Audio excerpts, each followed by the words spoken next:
What's going on, guys? Welcome to today's superset all upper body workout. My friend Lauren over here is going to be my demonstrator and I'm going to be walking you through it. So this video is going to be entirely a follow-through exercise. So please join along. But remember, if you feel any pain or issues, do not continue to push through. Pain is not going to help you. Always either reevaluate your form or stop what you're doing. Make sure you're doing it correctly. Form is everything. So guys, join along. All right, guys, for our very first movement, we're gonna focus on a deltoid or shoulder movement. It's gonna start with a military press, and then we're gonna do superset it into a lateral to forward raise. I'll give you some options in case you don't wanna do that one. It's a little bit harder as a secondary, but we're gonna go ahead and start. Lauren's gonna pick up the weights. She's gonna start by curling it up, opening the gates out wide. Now notice she's gonna hold 90 degrees the entire time as she exhales and punches it all the way up, locking it out. And then she stops back down at 90. Remember, she's never gonna go below 90 because if you go too low, you get a higher risk of impingement and you're gonna hurt your shoulders doing that. She's gonna focus on exhaling from the diaphragm as she comes up and inhaling on that return. Nice and smooth, going up fast and coming down slow. So you wanna go for about 10 to 12 reps on each of these, and we're gonna do each of these for 3 sets. So this is our first set. She's got a few more. And when she's done, what she's gonna do is she's gonna transition the exact same way she went up. She's gonna come down, forwards, and then down. That way you're never coming down too far from the sides, and again, messing with those shoulders. So now she's gonna count about 15 to 30 seconds, and she's gonna put the weights down, and she's gonna drop the weights because this one is much harder of a movement, and she's gonna do a forward to a lateral raise, or in this case, a lateral to a forward raise. Either way you wanna start, entirely up to you. And we're gonna go for 10 reps on this one. So Lauren, what you're gonna do is you're gonna open it up nice and wide, go forwards, and down. And now you're gonna reverse that. So up, wide, and this will be 1. And go ahead and keep going. Now, if this is a little bit more challenging, you can just break it up. Do your 10 lateral, take a second, breathe, 15, 30 seconds, and then do 10 forward. Now notice again, she's not throwing her back into it. She's just isolating her shoulders, controlling the movement, exhaling on the way up, transitioning, controlled, and again, exhaling on the way back up. Beautiful. Now it's supersetting it, so it's a lot more challenging than just doing it one-to-one or going into a movement and taking a larger break, because again, it's hitting the same muscle group. This is all hitting the shoulders, so it's much more challenging. She's gonna do her 10 reps. Once she finishes those 10 reps, she's gonna put it down, count about 30 seconds to a minute, and then she's gonna do it again 2 more times. So she's gonna start back with the military press, bring it down, 15 to 30 seconds, bring it down and do her lateral to forward raise. Once again, count that 30 seconds and then do it 1 more time. So that would be 3 sets of 10 to 12 reps on both of those movements.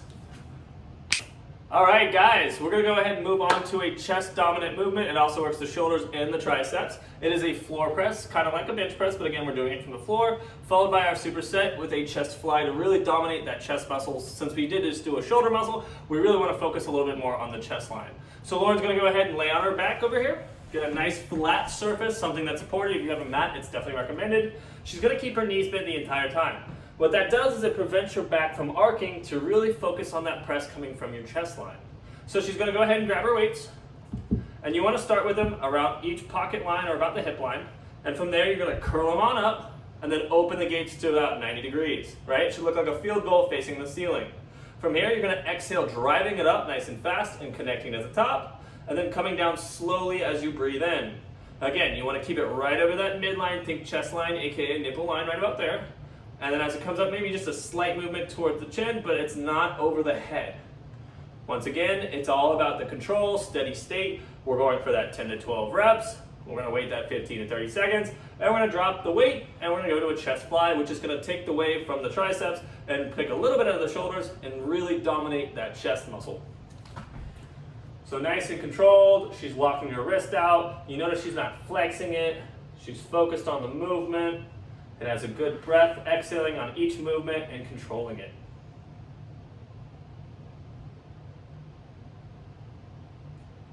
And then she tucks it in and brings it down to her feet. One of the most important factors is she's not putting it behind her. If you put it behind you, that's how you can pull that rotator cuff, that shoulder. You don't want to do that, so you want to reverse that exact motion, tuck it in, curl it down to your feet.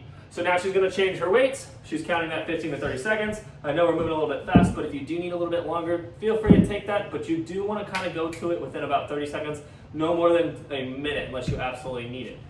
From here, same position. She's laying back, her knees are bent. That's really keeping it out of the lower back. And she's gonna focus on same start. Curl it up, press it above your chest line, right? From here, she's gonna open the gates all the way up till her elbows touch the floor, and then exhale as she squeezes it in to the top. Now notice her elbows are more to the bottom. She's not overdoing it, but the more to the bottom you have it when you do this motion, the more you're really isolating that chest and keeping it out of your shoulders. Once again, coming up faster, then you come down slow. Exhaling up, and inhaling down. Taking our time, 10 to 12 reps.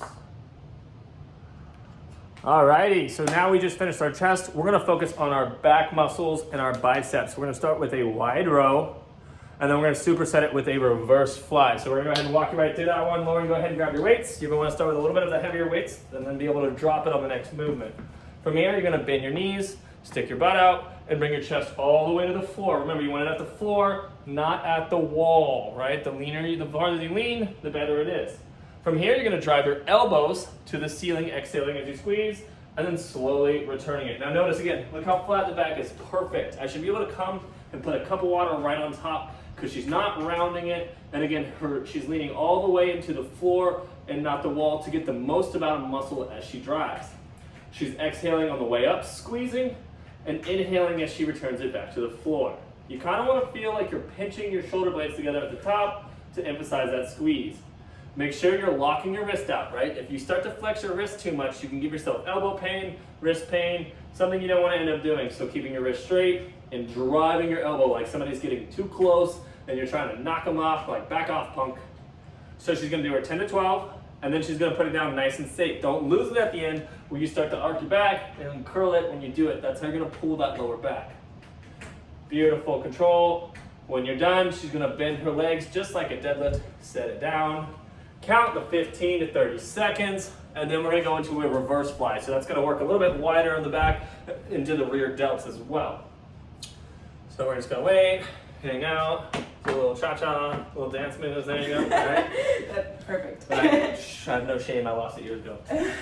All right, cool. So same story. When I say tabletop position, that's exactly what I mean. Knees bent, butt out, chest to the floor, not the wall, floor.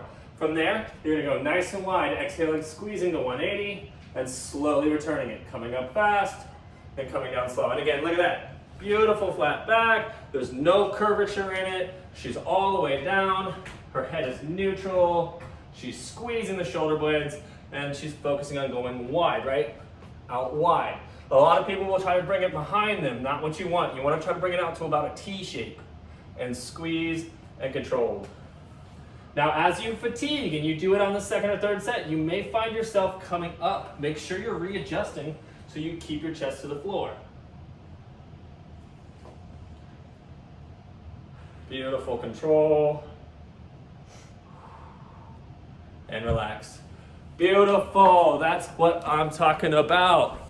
Bam, back day is done. We are going back to some traps and shoulders now, hitting that upper body. We're gonna start it out with a little bit of upright row, and we're gonna end up with some superset shrugs at the end. Now, for each one of these movements, make sure you're keeping your head neutral, most important factor. If you're pulling up on those shoulders and traps, you're gonna give yourself some neck tightness that you don't wanna deal with. That's gonna give you a nice stiff neck, and you really don't wanna walk around like that for the rest of the day. So go ahead and grab your weights. We're gonna start with the upright row. Once again, 10 to 12 reps, 3 sets on all of these. You're gonna hold it in front of you, as close to your body as you can, and you're gonna drive from your elbows all the way up as high as you can go, and then slowly return it back. Now, most important factor is you're keeping your wrist locked out, and you're not driving from your wrist. If you're driving from your wrist, you're gonna look like this. Not what you want. You wanna drive from those elbows. Once again, like someone's getting close, then you're trying to hit them that's a little bit taller than you. Big squeeze. Now, another factor that's very important is you wanna keep it in front of you down the midline, because if you go to the side, you're not gonna be able to go as high. Look at that limited compared to how much higher I can get it if it's in front of me. We'll go again, my head is neutral. I'm going up a little faster, breathing out, and I'm bringing it in on that way back down. Beautiful form right here, 10 out of 10. She's gonna finish out that 10 to 12, count that 15 seconds, and we're gonna move it on to some shrugs. Highly underrated. These also are really good for helping your grip. So if you're working on your deadlift, your pull-ups, and you feel yourself losing your grip, Practice some shrugs, maybe some farmer carries. Hold it and walk around. Now, if you're walking around though, same story. Don't be looking around. You really don't want to crank that neck. So she's gonna change the weights. This one, she can kind of keep it about similar, or she can drop the weights. It's entirely up to you. Shrugs are a bigger muscle, and it's kind of a little easier to do. And what you're gonna do is you wanna keep your arms hanging to your sides, and you're gonna drive your shoulders straight up into your ears, exhaling as you squeeze, and then slowly returning it down. Remember, you're not dropping it. You're in control, not gravity. Now, another factor you don't want to do is you don't want to bend your arms. So as you're coming up, you're not bending your arms, making your bicep take the load. You want to focus on strictly the traps right here as you squeeze and slow return. Squeeze and a slow return. Right? And if you want to make it even challenging, a little bit harder at the end, on the very last rep, go ahead and hold it at the top. Count 10, 15 seconds and just hold it there. And again, that chin is forward, your head is up, and you have nice shoulder width stance, so you're not too stacked, you're not falling all over the place. You want to make sure it's controlled, and when you're done, bring it back on down. Simple as that. Alrighty guys, our final movement is a close grip bent over row, followed by a bicep curl to finish off the arms. Since a lot of the movements do triceps, we wanted to go ahead and add a little bit of biceps at the end for a finisher. So we're gonna start with our tabletop position. Remember, we did that for the wide rows. That's that knees bent, back is flat, butt is out, and chest is to the floor, all the way down. Remember, what you wanna focus on is, can I come put a cup of water on your back? You're not rounding it, it's nice and flat. Now, instead of going wide, we're just gonna go close. So your elbows are into your sides, driving it again like someone's too close, squeezing it at the top, and slowly returning it. She's exhaling as she drives, and inhaling it on the way back down. Now, what she's not doing is a big mistake, is people like to go like this. They curl it into them like this. Not what you want. Glue those elbows down like they're on a train track.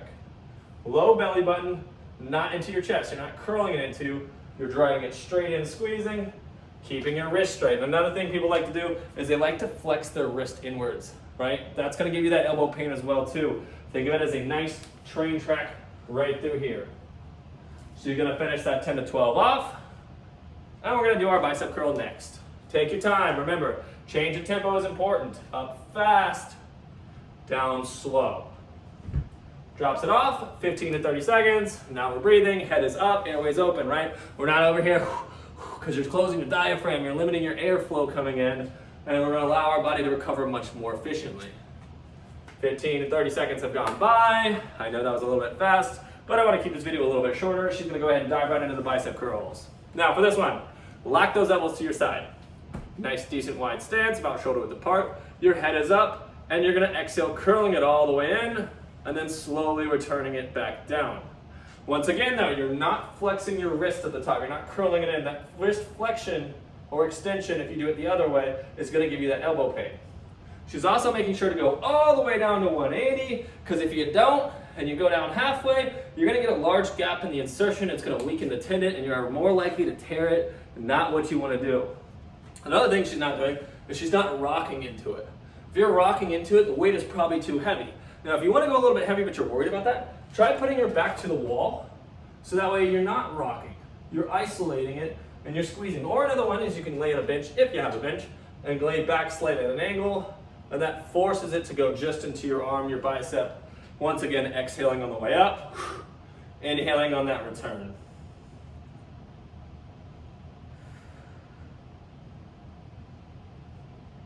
Beautiful control.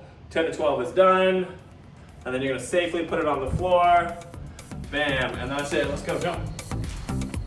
Boom, and that workout is done, guys. You have finished upper body superset workout. Well done, right? Remember, on each one of those, you did 10 to 12 reps for 3 sets, AKA 3 times, before moving on to the next exercise. Hope you guys enjoyed that. Make sure to like and subscribe. I will catch you guys next time.